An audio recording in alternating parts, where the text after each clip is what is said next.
hindi lamang sa tinapay, kundi sa salitang mahal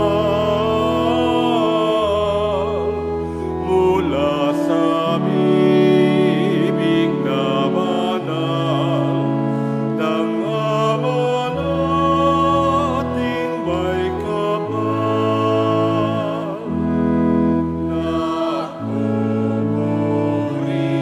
kami sa'yo, Panginoong Jesucristo.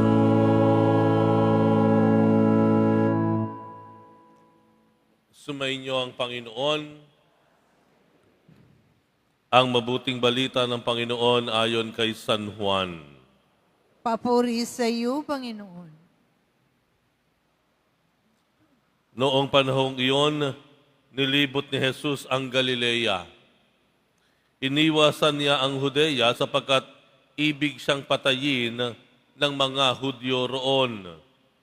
Nalalapit na ang pista ng mga tolda, isang pista ng mga Hudyo. Pagkaalis ng kanyang mga kapatid, si Jesus may pumunta rin sa pista, ngunit hindi hayagan. Sinabi ng ilang taga-Jerusalem, hindi ba ito ang taong gusto nilang patayin? Hayan, lantaran siyang nagsasalita, ngunit wala silang sinasabi laban sa kanya. Baka naman nakilala ng mga pinuno na siya na nga ang Mesiyas. Walang nakaalam kung saan nagmumula ang Mesiyas pagparito niya, ngunit alam naman natin kung saan nagmula ang taong ito. Kaya't nang nasa templo si Jesus at nagtuturo, malakas niyang sinabi, "Ako ba'y nakikilala ninyo? Alam ba ninyo kung saan ako nagmula? Hindi ako naparito sa ganang akin lamang. Ang totoo, ang siyang nagsugo sa akin. Ngunit hindi ninyo siya nakikilala. Nakikilala ko siya sapagkat ako'y mula sa kanya at siya ang nagsugo sa akin." Tinangka nilang dakpin siya, ngunit walang nangahas sapagkat hindi pa niya oras.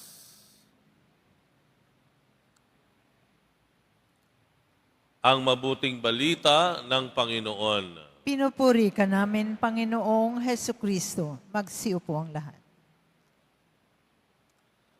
Magandang umaga po sa inyong lahat.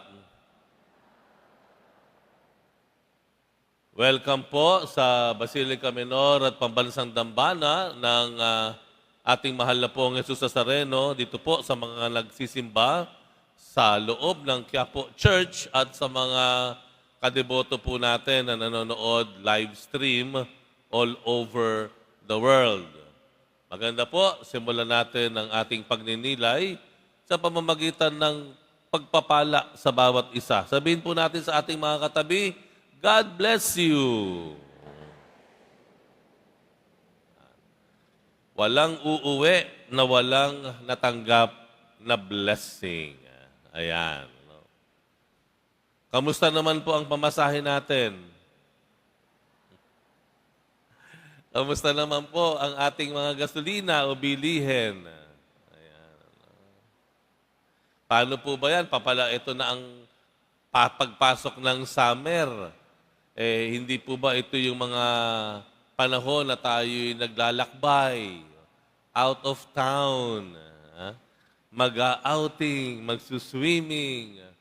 Pag ganitong pagkamahal-mahal ng bilihin at gasolina at pamasahe, maaapektuhan po ba yung outing natin? Mukhang kakailangan natin ng mga inflatable na mga swimming pool sa bahay. Doon na lang tayo mag-swimming sa bahay.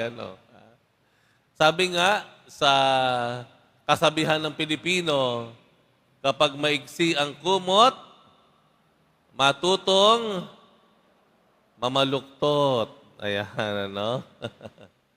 Hindi na naman natin kailangan mang-away dahil alam naman po natin lahat kung anong pinagmulan ng krisis na ito na hanggang ngayon ay nangyayari pa rin. Ano po? The least that we can do, mag-adjust tayo. No? And be smart and even be more creative, sabi nga. Ang Panginoong Hesus, smarte rin at creative. Bakit nga nyo? Sa unang bahagi ng Ebanghelyo, pinili niyang mag-ikot at magturo sa Galilea. Bakit kanyo? Ang Galilea po nasa northern part ng Israel yan. Dahil doon sa lugar na maraming Hudyo, ibig sabihin, kababayan niya, ito yung sa Judea, sa bandang baba, hindi siya welcome. Maraming nagtatangkadong patayin siya. Kung kaya't, hindi nagpapigil ang Panginoon, hindi ang banta ng pananakit o kamatayan ang nagpigil sa kanya, ang ginawa niya, pumunta sa ibang lugar, na kung saan doon matatanggap siya. No? Kaya umakyat siya doon sa Galilea, doon siya nangaral. No? Nag-adjust ang Panginoon. Ang paggawa po ng kabutihan, kailangan ay tayo po ay magiging smarte. Dahil ang katotohanan po, hindi lahat ng mabuting gusto mong gawin ay maganda ang pagtanggap ng tao. May mga mabubuti tayong mga intensyon, mabubuti tayong mga inisyatibo, bagamat tayo tuwang-tuwa at malinis ang ating konsensya at maganda ang ating intensyon, hindi po lagi na ito ay mainit na tinatanggap ng lahat ng tao. Meron at meron na mamimisunderstood ka, mamimisinterpret ka. Ano gagawin natin? Titigil na lang tayo sa paggawa ng kabutihan? Total, ayaw ninyo, bahala kayo. Ganun na lang ba? Hindi. We will adjust. We will be extra creative sa paggawa ng kabutihan. No? Nothing of that sense should stop us from doing what is good. Ayan po. Di po ba? Ha? Pangalawa po siguro na pwede natin pagnilayan dito sa Ebanghelyo, yun pong yung tinatawag nating familiarity brings contempt. Si Jesus, kilalang kilala na. Kilalang kilala siya. Marami nakakakilala sa Kanya. Pero ang problema, yung pagkakakilala sa Kanya na sana ay advantage, pero naging disadvantage. No? Kumbaga, kung may magpapayo sa iyo ng problema mo, mas maganda kung kilala mo yung magpapayo sa iyo ng problema mo. Tama po. At kilala ka rin naman. Kesa kung sino-sino lang hatakin mo dyan sa labas, at saka mo ilalabas yung problema mo at bibigyan ka ng payo. Mas gusto mo yung kakilala ka. Tama po. Ang problema po, ang nangyari dito sa Ebanghelyo, si Jesus na kilala nila, siya pa yun, hindi pinakikinggan nila. Bakit? Ang sabi, familiarity. Nasasabi daw sa Ebanghelyo kasi hindi alam ang magiging Mesiyas, hindi alam ang pinanggalingan. Si Jesus, kilala siya. Galing siyang Nazaret. Siya ay anak ng isang karpintero at ng isang babae nagngangalang Maria. Ika nga, ano po? Kaya, hindi naging maganda ang pagtanggap sa kanya dahil matagal na siyang kakilala. Sana po, imbis na ang ating matagal na pagkakakilala sa bawat isa ay maging hadlang, sana ito po ay lalong mas maging magandang pagkakataon para lalo natin pong mahalin, irespeto, pakinggan ang bawat isa. No? Yung matagal nating pagsasama o ugnayan, ang matagal nating pagkakakilala sa bawat isa, sana po wag nating pagsawaan. ang isa't isa. Sana po patuloy nating diskubrihin o tuklasin ang bawat isa. Dahil sabi nga po, ang tao sobrang lalim at lawak ng pagkakakilanlan sa Kanya, kaya meron at meron pa tayong madidiskubre sa Kanya. No? Nasaan po yung meron po ba dito mag-asawa? Taas ng kamay ng mag-asawa. Couples na nandito. Couples, ayan, nandito sila, no? Kung kayo po ay mag-asawa ng 10 taon, sa tingin niyo ba kilala niyo na ang bawat isa? Hindi pa. Meron at meron pa na meron tayong hindi pa natutuklasan. Even if there are years of marriage, nandiyan kayo, kailangan nandun pa rin ng respeto. Bakit? Meron at meron ka pang hindi alam sa asawa mo.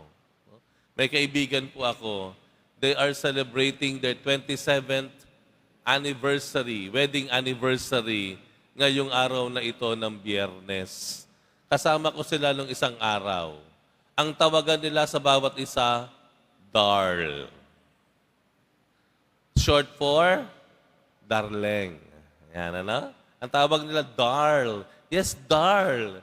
Pakikuha mo nga ito, Darl. Darl, no? So, 27 years na po silang mag-asawa. So, ibig sabihin, mga nasa 50s na, no? Pero kakaiba po nangyari nung isang araw. Bakit kanyo? Bigla na lamang ako'y nagulat, hindi Darl ang tawag nung isa. Mga 50s na po to. Alam niyo kung ano tawag bigla na ikinagulat namin? Bigla niyang tinawag na baby. Baby. 27 years na silang mag-asawa at nasa 50s, ang tawagan pa nila, baby. Di ba? Naiba eh. No, first time nagtawagan naman, kaya nagulat kami lahat. Ano ka mo? Baby? Ano po ibig sabihin nun? Ibig sabihin, meron at merong sorpresa pa tayong pwedeng ibigay sa bawat isa. Meron at meron pa rin tayong ikagugulat sa bawat isa.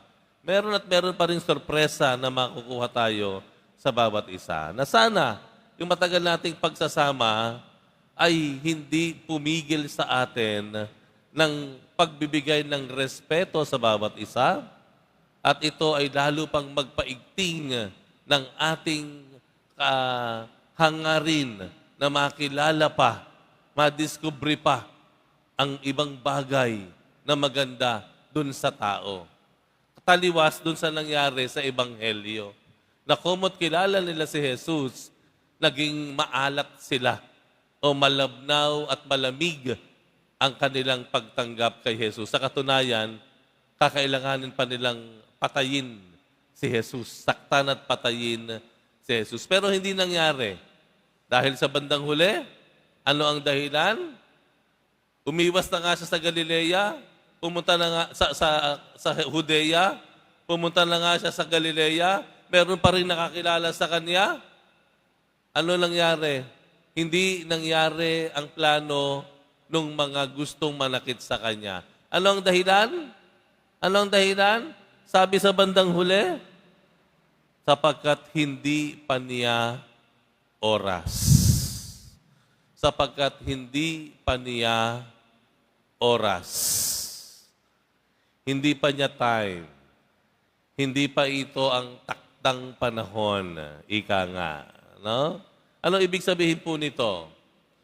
The Lord works through our time. Kumikilos ang Diyos at ginagamit niya ang panahon o oras. Opo, walang question.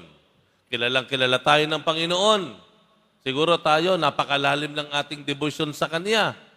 Opo, alam natin, kayang-kayang gawin ng Panginoon ang lahat sa mundong ito. Kayang-kaya niyang ibahin ang sitwasyon ng buhay mo.